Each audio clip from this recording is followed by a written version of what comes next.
Magandang hapon po sa inyo lahat. Ito po ay si Dr. Malin Galido. We are now here again in our St.Cabrini Health Access episode.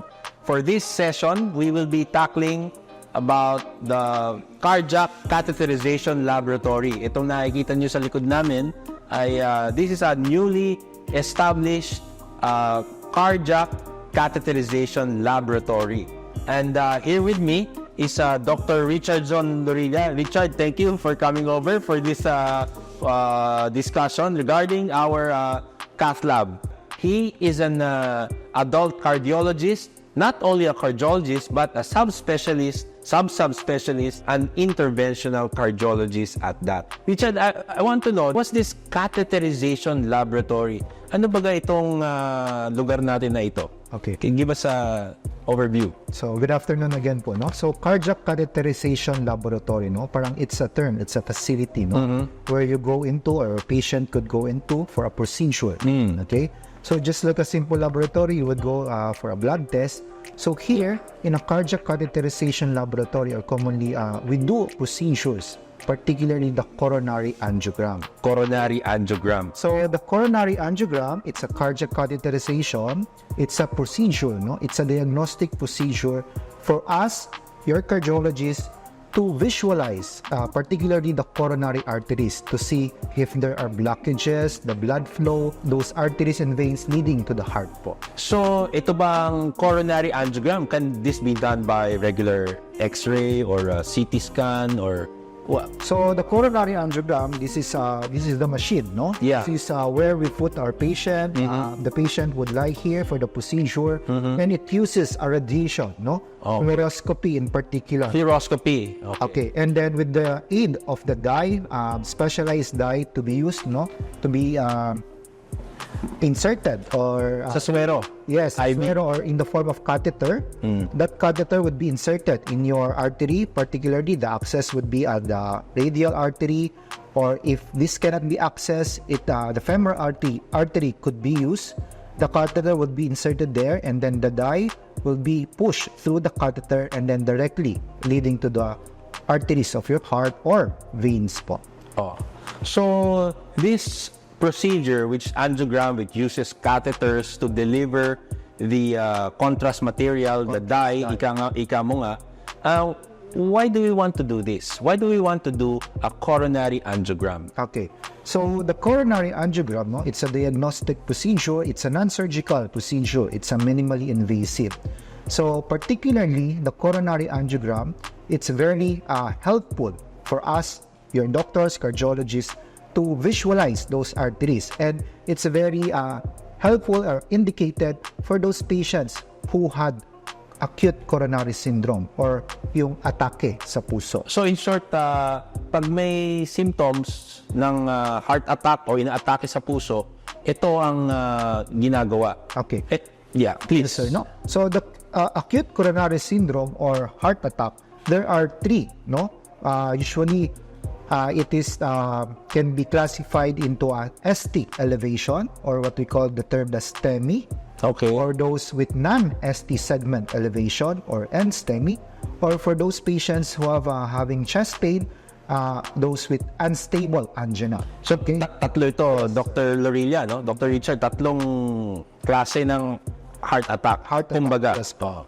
Sino nagsasabi, uy, ito ang klase ng heart attack mo, STEMI, o ito non-STEMI, o ito unstable. Sino nagsasabi nun? Cardiologist ba? O of course, no? The patient, if the patient would feel chest discomfort or sudden onset of chest pain, we advise them to go to a hospital, to emergency room, no? Any time of the day, our emergency room is open 24 hours po. So if the patient is having symptoms of chest pain, especially those with sudden onset, go to emergency room, have yourself or have your doctor check on you. The doctor will do an ECG. usually ECG Yes, muna. that's the first line, no? ECG. And then upon looking at the ECG, that's where we can classify if the patient is having a heart attack, if there's an ST segment elevation, if there is non-ST segment elevation, or those patients belong to with unstable angina. Would these three types of heart attack, would they need the cardiac catheterization, a coronary angiogram? would all of those three need this procedure? The coronary angiogram or cardiac catheterization is most beneficial for those patients who are having acute coronary syndrome with ST segment elevation. And you determine this in the By looking at the ECG. by looking at the patient, the symptoms of the patient, and correlating it with that, no? Okay. Clinically. All right. And of course, why do I say it is most beneficial, and why do we say that it is an emergency? Because ST segment elevation patients or with acute coronary syndrome, ST segment elevation, time is of the essence. Okay, we have what we call the golden period. Golden period. We can do intervention, coronary angiogram with intervention. The coronary angioplasty would be beneficial for the patient because there are patients who have ST segment elevation and there's a high probability that there's a blockage in the artery of that particular patient causing the heart attack. Oh, it's the blockage. That blockage or blockage artery, we could open that up by doing the coronary angioplasty and by putting a step for the blood flow to continue from that previously blockage arteries. So again, coronary angiogram and intervention, as you mentioned, which is the angioplasty, this is only beneficial and needed for ST segment elevation coronary incidents. Okay. Not necessarily, no? Right. But that is for those patients having acute coronary syndrome, ST segment elevation, coronary angiogram with angioplasty procedure is most beneficial or indicated. All right. Plus one indication for that. But it is also recommended for those patients who are having non-ST segment elevation with hemodynamic instability, with persistent chest pain, and of course, if there are some arrhythmia present, if there are some noted abnormality, wall motion abnormality in your non-invasive testing, if you did do the echocardiogram, if you do a stress test, if you do a cardiac imaging, and there are some abnormalities that you want to check, no? So coronary angiogram is also indicated for those patients, and it would be very helpful. All right. So those are, thank you for listing down those other uses, no, for our new equipment. Now, are there any other options aside from cardiac catheterization or coronary angiogram, angioplasty for patients with STEMI? Yes po, sir, no? So the coronary angiogram, it's a separate procedure from a coronary angioplasty. Okay. Coronary angiogram, it's just a diagnostic. Okay, so where you would visualize the coronary arteries, and then for us cardiologists to diagnose what is the extent or the severity of the coronary artery disease. Now, the coronary angioplasty, it's not indicated to all. If your patient, no, if upon seeing the coronary angiogram or the vessels or the coronary arteries of the patient, and if the patient is a left main disease, if there's a 3-vessel complex coronary artery disease, and coronary angioplasty or putting a stent, it's not indicated, no? Parang very high risk. So those patients are candidate for coronary artery bypass graft. Or cabbage na tinatawag. So that's a surgical procedure. Yes, that's a surgical. It's an open heart surgery. Open heart surgery. All right. So there are indications to do both, no? So us cardiologists follow some guidelines, no, in order to recommend for that particular patient depending on the result of the coronary angiogram. And I just like to have our viewers understand the importance of having a Cath Lab, no, a cardiac catheterization lab here in our vicinity, in the community of the Santo Tomas area and here in our area. Why is this important? To say cardiac catheterization or Cath Lab, having a Cath Lab laboratory in this hospital near the vicinity of the Santo Tomas area, no, is very important. And even other, not only Santo Tomas, no, the neighboring towns and cities. Yes po, no, because it's a life-saving. Okay, it's a life-saving procedure. in order for us to visualize the coronary artery in those times that the patient is having a heart attack. Like what I've said earlier, time is of the essence. Right. For those patients having a heart attack. So if the patient is having a chest pain, if the patient is hemodynamically unstable, so if there's no Cath Lab nearby, you still have procedure cannot be done. Okay, because the gold standard of visualizing the coronary arteries is through coronary angiogram only. And upon seeing the coronary angiogram, and if intervention can be done, we can do it right there and then. No? So for a patient, we usually note the index chest pain of the patient. So in a period of 12 hours, we need to put or to offer to the patient the coronary angiogram possible revascularization in the form of angioplasty. Beyond that period, there's guidelines that it is not anymore beneficial. Okay. So it is more beneficial within that period of time, within 12 hours from the onset of chest pain, if the patient is having a heart attack, particularly STEMI.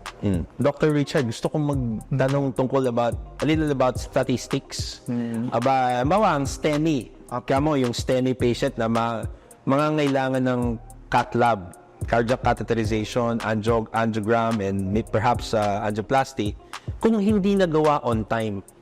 I don't want to sound morbid, but ano ang chance ng pasyenteng maisalba, mag-survive dun sa heart attack niya kung hindi nagawa on time? I mean, particularly in a case of STEMI, sir.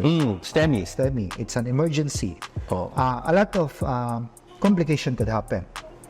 Of course, siyempre, unahan na kita. Sorry for the worst case scenario is death. Yes, cardiac arrest. Oh yeah. Okay? So that's the number one fear na iniisip natin na pwede po mangyari. And patient with STEMI, they are very high risk for that. The patient could go into arrest. Okay? The patient could have arrhythmia. The ventricular fibrillation, the ventricular tachycardia could happen, no, for those patients with STEMI.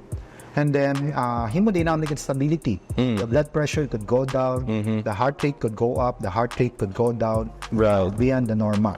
No? So those are the complications that could happen in a patient having a heart attack. That's why if you see a patient with ST elevation on the ECG, we rightly appraise them for the coronary angiogram and possible revascularization in the form of angioplasty. Because number one is time is of the essence, and we want to open up the vessel, no? That there's a high probability that is 100% black, no, with the thrombus or with the acute coronary syndrome that happened to the patient.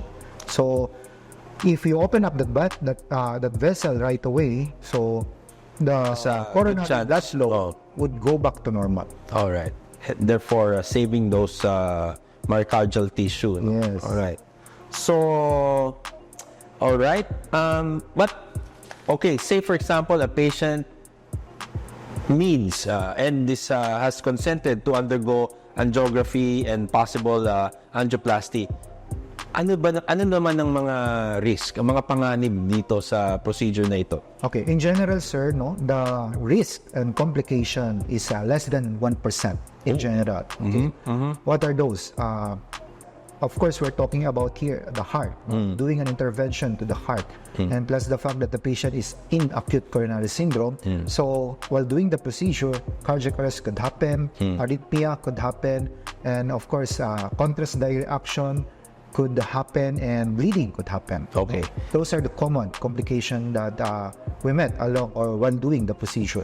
But let me ask you this, Dr. Richard. In your practice, have you encountered? Okay, not to scare viewers. So of course, again, I said, no, we're dealing here with the heart itself, the coronaries inside or surrounding the heart, no. So during my training, it happens, no? It happens while doing the procedure. There's what you call the code, no? So the heart could stop. So we need to stop the procedure and revive the patient right there at the table, no? Luckily, those patients are revived. Have survived. Yes.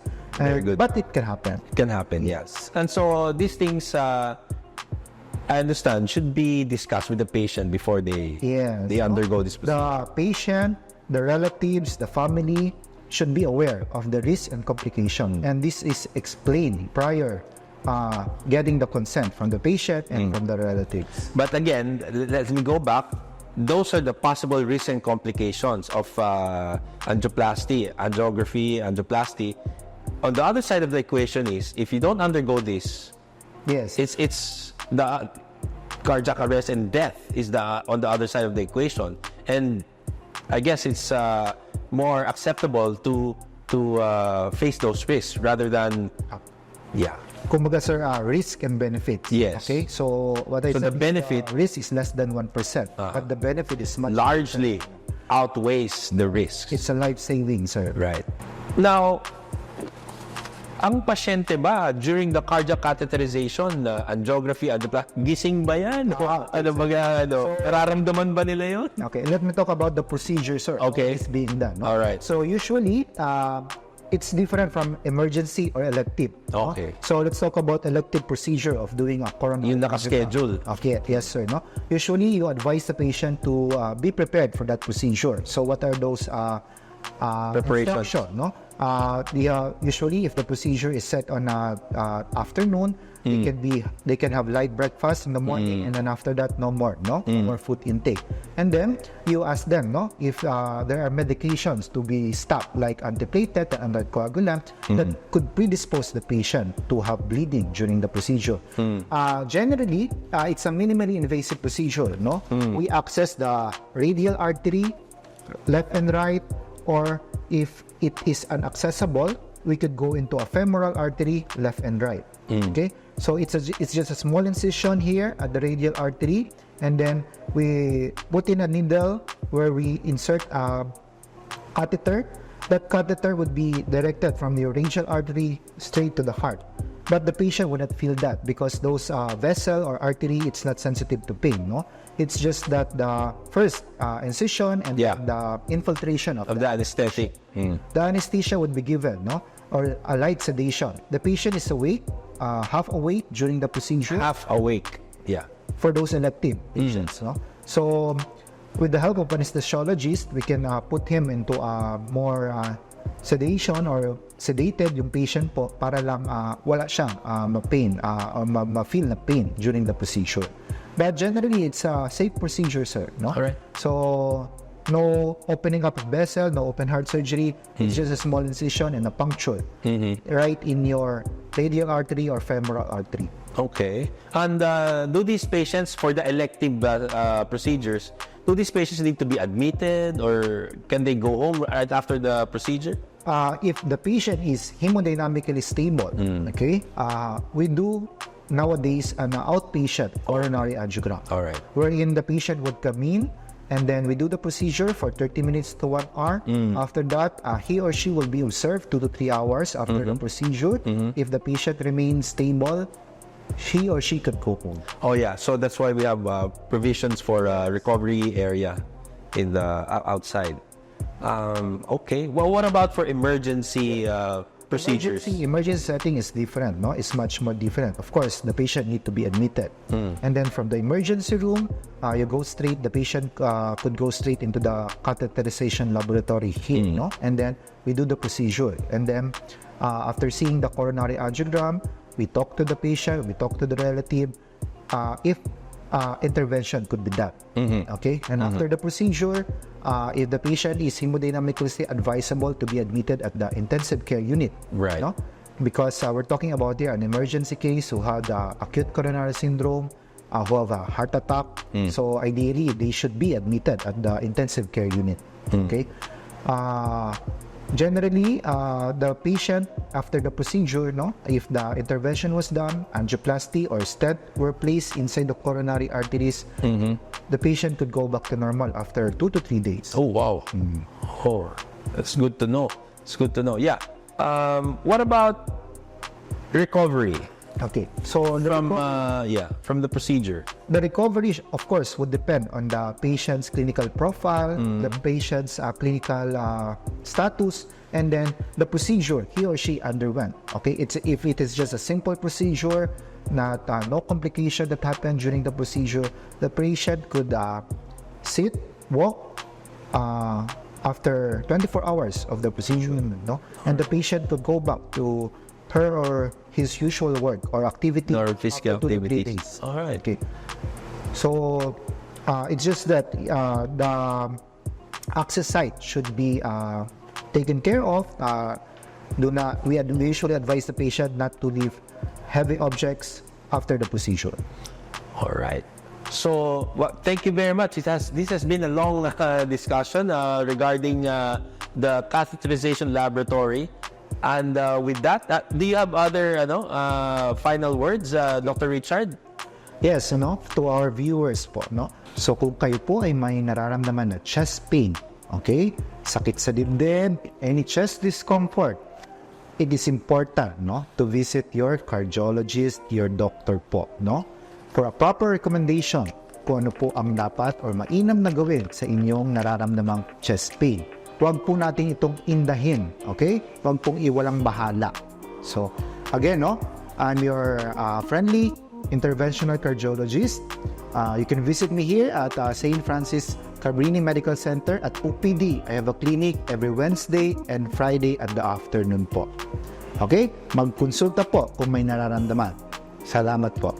At dyan po nagtatapos. Maraming salamat. Itong episode ng ating St.Cabrini Health Access patungkol sa bagong cardiac catheterization laboratory dito sa St. Cabrini Medical Center. Maraming salamat, Dr. Richard. Thank you, sir. Okay? Thank you. Alright. Salamat po.